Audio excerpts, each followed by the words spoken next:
বাংলা ব্যাকরণ মিডিয়ার সবাইকে সুস্বাগতম। আমার আজকের আলোচনার বিষয় হলো পাণ্ডুলিপি কি। শ্রীকৃষ্ণ কাব্যের রূপতাত্ত্বিক ও ধ্বনিতাত্ত্বিক বৈশিষ্ট্য আলোচনা করো। প্রথমে পাণ্ডুলিপি। পাণ্ডুলিপি বলতে বোঝায় কোনো লেখক তার লেখা প্রকাশের পূর্বে যে লেখনী প্রকাশক বা প্রযোজকের কাছে জমা দেন ওই লেখনীকে বলে পাণ্ডুলিপি।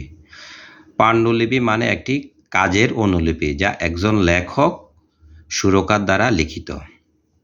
বিশেষ করে প্রাচীনকালে তালপাতার মধ্যে যে সাহিত্য রচনা হতো তাকে বলা হতো পাণ্ডুলিপি। মধ্যযুগে তুলট কাগজে যে সাহিত্য রচিত হতো তা হলো পুঁথি।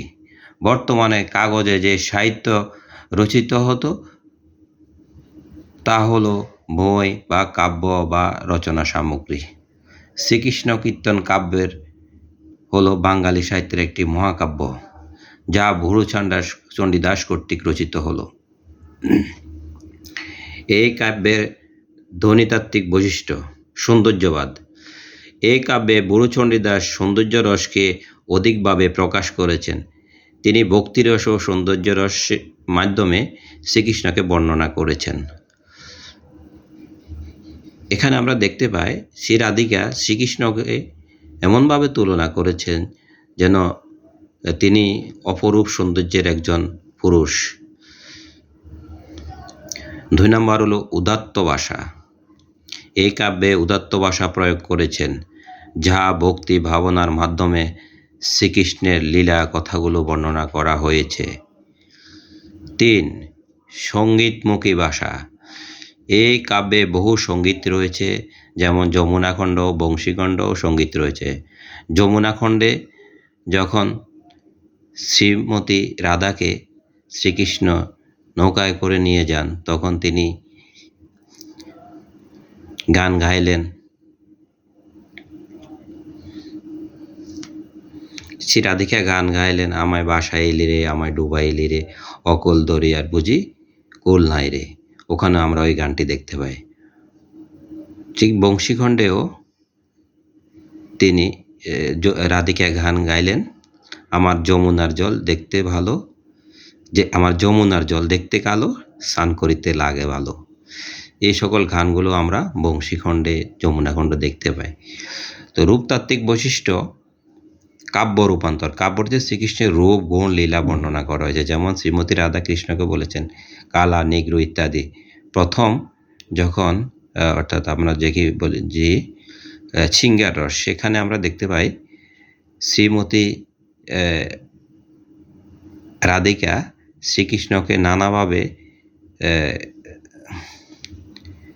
নানাভাবে তিনি তাকে নানা রকম কথা বললেন, কালা বলে, নিগ্রু বলে।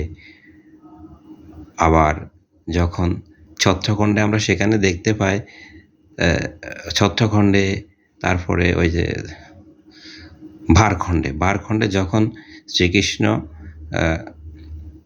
কলস কাঁধে নিয়ে, রাধিকার কলস কাঁধে নিয়ে যখন চলছিলেন তখন দেবতারা হাসতেছেন। আর শ্রীকৃষ্ণ রাধিকাকে বলতেছে, দেখো দেখো তোমার কলস কাঁধে নিচ্ছি সেজন্য দেবতারা হাসতেছে। তখন রাধিকা শ্রীকৃষ্ণকে বলছে যে দেখ তোর চরিত্র কেমন, সেটা দেবতারাও জানে। এভাবে নানা রকম রূপ, গুণ তিনি বর্ণনা করেছেন। কাব্য রূপান্তর আমরা দেখতে পাই ভাষাতাত্ত্বিক বৈশিষ্ট্যে অলঙ্কারের ব্যবহার। কাব্যটিতে অলঙ্কারের ব্যবহৃত হয়েছে। হারখণ্ডে আমরা সেখানে দেখতে পাই রাধার হার কিন্তু শ্রীকৃষ্ণে লুকিয়ে ফেলেছেন। আর তাছাড়া কাব্যটিতে আমরা বিভিন্ন ভাষাগত অলঙ্কারও আমরা সেখানে দেখতে পাই। ভক্তিমুখী কাব্যটিতে ভক্তির প্রভাব বিশেষভাবে উল্লেখ রয়েছে। সেখানে আমরা দেখতে পাই বৃন্দাবন খণ্ডে শ্রীকৃষ্ণ গোপীদের নিয়ে সেখানে লীলা বিলাস করছেন।